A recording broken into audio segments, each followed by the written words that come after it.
दोस्तों, कैसे हैं आप? और स्वागत है आपका मेरे YouTube channel the study page में।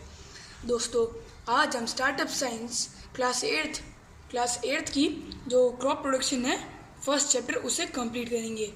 अगर ये किताब स्टार्टअप साइंस क्लास एट्थ अगर आपके पास में है तो आप इस वीडियो ज़रूर देखें, क्योंकि इसके बाद में मैं इसका एक्सप्लेनेशन करने के बाद इसको एक्सरसाइज भी करूँगा जो आपके काम करने में आपकी मदद कर सकती है। तो चलिए दोस्तों, आगे बढ़ते हैं। दोस्तों, आगे बढ़ने से पहले हमको एक बात बोलना चाहूँगा कि मेरे वीडियोस को आप लाइक, शेयर, सब्सक्राइब ज़रूर करें, क्योंकि इससे मुझे प्रेरणा मिलती है नए वीडियोस बनाने की। चलिए दोस्तों, स्टार्ट करते हैं। All living organisms need food to survive. Food is obtained from plants and animals. The branch of science that deals with the growing plants and raising livestock for human use is called as agriculture. Cultivation of crops and rearing of animals have undergone tremendous advancement during the last century. Increasing human population has been a contributing factor. In order to provide food for the increasing population, regular production, proper management and distribution of food is necessary. दोस्तों, यहाँ पे बताया गया है कि जितने भी living organisms होते हैं, आपको पता ही होगा, हमने स्टार्टअप साइंस क्लास 4 के चैप्टर 1 में भी किया था ये, कि जितने भी ऑर्गेनिजम्स होते हैं उन सभी को खाना चाहिए था सर्वाइव करने के लिए। Food is obtained from plants and animals, यानी इंसानों में जो फूड होता है ये प्लांट्स और एनिमल्स से लिया जाता है। The branch of science that deals with the growing plants and raising livestock for human use is known as agriculture, यानी ये वो ब्रांच ऑफ साइंस जो कि उगते हुए पौधे और बढ़ती हुई लाइव स्टॉक को के साथ डील करती है ह्यूमन यूज़ के लिए, उसे हम एग्रीकल्चर बोलते हैं। Cultivation of crops and rearing of animal have undergone tremendous advancement during the last century, यानी जो कल्टिवेशन ऑफ क्रॉप्स यानी क्रॉप्स की खेती बाड़ी और जो रेयरिंग ऑफ एनिमल्स यानी जो हमारे जानवर है जिनसे हमें खाना मिलता है उनका पालन पोषण, वो कुछ सालों में, कुछ सेंचुरीज में कई गुना तक बढ़ गया है। और इसका सबसे बड़ा कारण हमारी बढ़ती जनसंख्या है, क्योंकि बढ़ती हुई जनसंख्या होगी तो ज़्यादा लोग होंगे और ज़्यादा लोग होंगे तो हमें ज़्यादा करने की ज़रूरत पड़ेगी।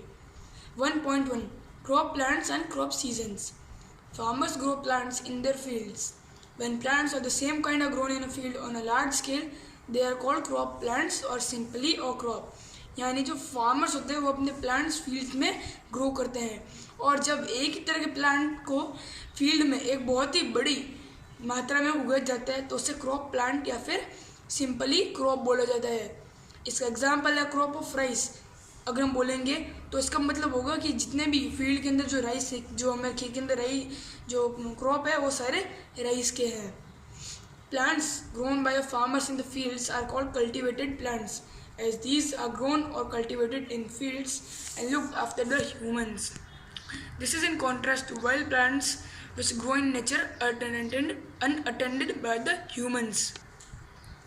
दोस्तों, यहाँ पे इसका मतलब है कि जो प्लांट्स फार्मर्स ग्रो करते हैं फील्ड में उनको कल्टिवेटेड प्लांट्स बोला जाता है, और इन सभी को ग्रो या मतलब उगाया जाता है, कल्टिवेट किए जाते हैं in fields and look after by humans. इनको हम ऐसे कल्टिवेटेड प्लांट्स भी बोलते हैं, नॉर्मल प्लांट किसी नहीं बोलते, क्योंकि इनको जो फार्मर्स है वो अपनी फील्ड में उगाते तो हैं, लेकिन साथ में जो इनकी जो ग्रोथ होती है, जो मतलब ये जो उगते हैं, इन सब में जो हमारे किसान हैं वो उनकी केयर करते तब जाके उग पाते हैं। This is in contrast to wild plants which grow in nature unattended by humans, यानी इस खेती बाड़ी के समय में जो वाइल्ड प्लांट्स जो जंगली पौधे होते हैं वो भी उग जाते हैं खेती बाड़ी के खेत में, जो कि नेचर में ऑटोमेटिकली ग्रो करते हैं और ये इंसान नहीं उगाते हैं। The product which is obtain from a crop is called produce, यानी जो चीज़ हमें एक क्रॉप से मिलती है उसे हम प्रोड्यूस बोलते हैं। जैसे प्रोड्यूस अलग टाइप का होता है, वो ग्रेन्स के टाइप में हो सकता है, फाइबर्स के टाइप में हो सकता है, रूट्स के टाइप में हो सकता है, स्टेम्स के टाइप में हो सकता है। तो मैं आपको ग्रेन के एग्जांपल देता हूँ। वीट, राइस, मेज, फाइबर्स के cotton, jute, roots, carrot, sweet potato, stems, potato, ginger etcetera. दोस्तों, अब हम अगला पेज लेते हैं। Crop plants can be classified in 2 ways. First on the basis of the production obtained and second on the basis of the season in which they grow. यहाँ जो crop plants होते हैं उनको दो भागों में बांटा गया है और वो भी दो दो तरीक़ों से। पहला on the basis of products obtain यानी अलग अलग प्रोडक्ट्स मिलने के हिसाब से, और second on the basis off season in which they grow यानी उस हिसाब से कि ये कौन सी सीजन में उगते हैं। Exercise 1.1 crop plants on the basis of products obtain. अब यहाँ पे जो क्रॉप प्लांट्स हैं उनको उनकी प्रोडक्ट के हिसाब से बांटा गया है। तो यहाँ पे एग्जांपल है सीरियल और ग्रेन क्रॉप, पल्स और legume crop, oil seed crop, fibre crop, root crop और ट्यूबर क्रॉप। ये सभी हमारे क्रॉप प्लांट्स जो हमारे हैं ये प्रोड्यूस के हिसाब से बांटे गए हैं। अब हम सबके एग्जांपल पढ़ते हैं। सीरियल और ग्रेन क्रॉप्स के एग्जांपल है rice, wheat, maize, barley, oat. Pulse और legume crops gram, pea, bean. Oil seed crop mustard, groundnut, soybean. Fibre crop cotton, jute. Root crop sweet potato, carrot. Tuber crop potato, tapioca. Exercise 1.2 crop plants on the basis of the season in which they grow. There are two main crop season in a country. These are first the Rabi crop, second the Kharif crop. यानी अब यहाँ पे दूसरा point है, यहाँ पे जो हमारे जो क्रॉप्स है उनको सीज़न के हिसाब से बांटा गया है। तो हमारे कंट्री इंडिया में जो हमारे जो क्रॉप्स होते हैं उनको दो भागों में बांटा गया है सीज़न के हिसाब से। First the rabi crop and second the kharif crop. दोस्तों रबी क्रॉप को पहले पढ़ते हैं। These are grown in winter season generally in October, November and harvested by March, April. Therefore, they are also known as the winter season crops. यानी जो रबी crops होते हैं ये विंटर सीजन में ग्रो करते हैं जनरली इन द अक्टूबर, नवंबर, और इनको हार्वेस्ट कर लिया जाता है समर सीजन की स्टार्टिंग में यानी मार्च, अप्रैल में। इसलिए इनको विंटर सीजन क्रॉप बोले जाते हैं क्योंकि ये कम्प्लीटली विंटर सीजन में ग्रो करते हैं। इनके एग्जाम्पल्स है wheat, gram, P, potato, barley and mustard. अगला खरीफ क्रॉप। तो these are grown in the beginning of rainy season in June, July and harvested by September, October. Therefore, they are also known as summer season crops.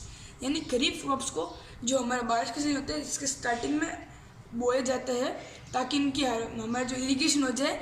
बारिश की starting से जो वहाँ पर बारिश होती है इसके साथ स्टार्टिंग में से डाला जाता है ताकि इसकी इरिगेशन बारिश से ही हो जाए, और इसको उसके बाद में जो गर्मी आती है और उसको हार्वेस्ट कर लिया जाता है सितंबर, अक्टूबर तक। यानी ये लगभग पूरे टाइम गर्मी में रहते हैं, इसलिए इन्हें समर सीजन क्रॉप्स बोला जाता है। इसके एग्जांपल है राइस, मेज, groundnut, soybean, cotton, jowar and pulses. दोस्तों यहाँ पे आंसर होने के क्वेश्चन है, तो दोस्तों पहले इनको सोल्व कर लेते हैं। First define the following. A agriculture, B crop, C produce, D kharif crop, E rabi crop. दोस्तों यहाँ पे हमें इन सब की डेफिनेशन लिखनी है। तो पहले एग्रीकल्चर की डेफिनेशन बताते हैं। एग्रीकल्चर की डेफिनेशन दोस्तों यहाँ पे है the branch of science that deals with the growing plants and raising livestock for human use is called as agriculture. दोस्तों ये हमारा आंसर का जो डिफाइन है उसका पहला आंसर है। दूसरा क्वेश्चन क्रॉप। अब हमें यहाँ पे क्रॉप की डेफिनेशन बतानी है। तो क्रॉप की डेफिनेशन है ये when plants of the same kind are grown in the field on a large scale they are called crop plants or simply a crop। ये हमारे डिफाइन द फॉलोइंग की सेकंड हमारा आंसर है। Third produce की definition ये है the product which is obtain from crop is known as the produce या फिर is called as the produce. अगला खरीफ क्रॉप। तो यहाँ पे इसकी डेफिनेशन है these are grown in the beginning of rainy season in June, July and harvested by September, October. Therefore they are also known as summer season crop। अगला रबी crop. तो उसका these are grown in the winter season generally in October, November and harvested by March, April. Therefore they are also known as winter season crops। तो दोस्तों हमारा ये question complete हो चुका है। अगला second give the time period of the following, यानी इन दिनों का हमें टाइम पीरियड लेना है। तो पहले हमें रबी क्रॉप का जो हमारा जो ग्रोइंग सीजन है वो लिख देना है। तो इसका ग्रोइंग सीजन अक्टूबर, नवंबर है, और इसका जो हार्वेस्टिंग सीजन है और हार्वेस्टिंग टाइम है ये मार्च, अप्रैल है। खरीफ क्रॉप का जो ग्रोइंग टाइम है ये जून, जुलाई है, और इसका हार्वेस्टिंग टाइम सितंबर अक्टूबर है। तो ये क्वेश्चन हमारा कंप्लीट हो चुका है। Third, give two example of kharif crop and rabi crop each, यानी हमें दोनों खरीफ और रबी क्रॉप की जो टाइप है वो बतानी है। तो हमारे जो खरीफ क्रॉप है उसका है राइस, मेज, और रबी क्रॉप के व्हीट और gram. Exercise 1.2 basic practices of crop production.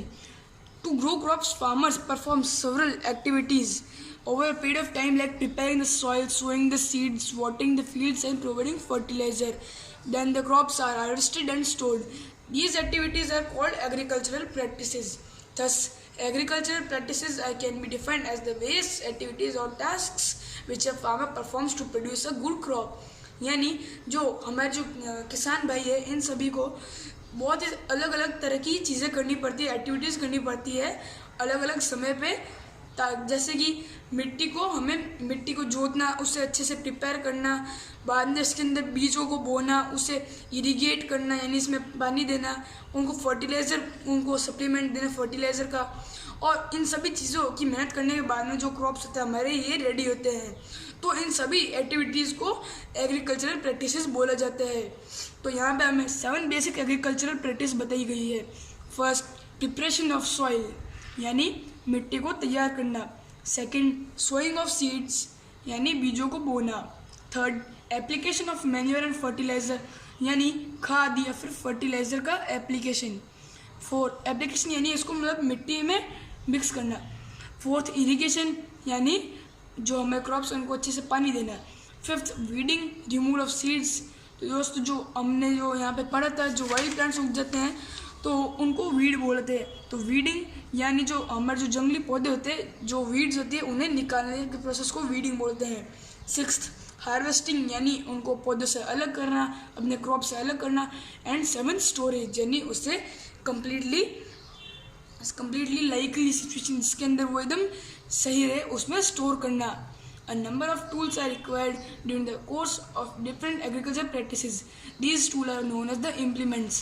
Plug, hoe, leveler and cultivator are some of the implements used by the farmers to prepare the soil. अब अलग तरह के अपने जब आप कहीं पे गाँव जाते हैं तो आपने अपने दादा दादी, नाना नानी किसी को देखा होगा, आज शायद आपने देखा हो, आजकल बहुत मतलब खेती आप देखते होंगे, तो उसके लिए वो अलग अलग तरह के इम्प्लीमेंट्स यानी चीज़ें, टूल्स इस्तेमाल करते हैं। तो हमारे जो प्लग, हो, लेवलर और कल्टीवेटर, ये सब इम्पोर्टेंट इम्प्लीमेंट होते हैं जो हमारे किसान भाई यूज़ करते हैं। किसके लिए? प्रिपेयर द सॉइल, यानी मिट्टी को प्रिपेयर करने के लिए, ताकि उसमें क्रॉप्स को उगाया जा सके। और ये सभी जो टूल्स होते हैं जो हमारे काम में आते हैं क्रॉप के टाइम में, जो हम डिफरेंट चीज़ों में इनको यूज़ करते हैं, इनको बोलते हैं इम्प्लीमेंट्स। दोस्तों, प्रिपरेशन ऑफ सॉइल्स हम कल करेंगे स्टार्ट। आज के लिए इतना ही, तब तक के लिए गुड बाय दोस्तों। और एक बात और बता दूंगा कि मेरे वीडियो को लाइक, शेयर, सब्सक्राइब करना ना भूले। तब तक के लिए, अगले वीडियो के लिए गुड बाय।